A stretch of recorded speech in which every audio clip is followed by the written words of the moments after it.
আলাদা হয়ে যাচ্ছে টাটা মোটরস। এবার টাটা মোটরস কমার্শিয়াল ভেহিকল ও টাটা মোটরস প্যাসেঞ্জার ভেহিকল আলাদাভাবে কাজ করবে। চলতি বছরের 1 অক্টোবর থেকেই টাটা মোটরসের ডিমার্জার হয়ে যাচ্ছে। কী প্রভাব পড়বে এতে? জানা গিয়েছে গিরিশ ওয়াগ এবার থেকে টাটা মোটরসের কমার্শিয়াল গাড়ির ব্যবসা পরিচালনার দায়িত্ব থাকবেন। অন্যদিকে শৈলেশ চন্দ্র টাটা মোটরসের প্যাসেঞ্জার ইউনিটের নেতৃত্ব দেবেন।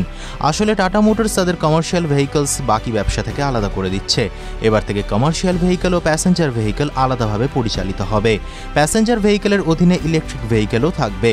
ম্যানেজমেন্টের তরফে জানানো হয়েছে আরও ভালোভাবে ব্যবসা পরিচালনার জন্য আলাদা হয়ে যাচ্ছে ব্যবসা। প্রসঙ্গত 2024 সাল থেকে কোম্পানি ডিমার্জারের ঘোষণা করেছিল। TV9 Bangla digital.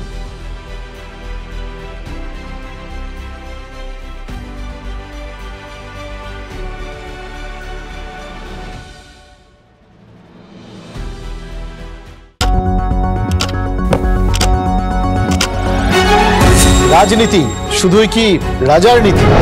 রাজা উজিরের চোখে নয়, আপনার আমার চোখে সমাজের ছবি।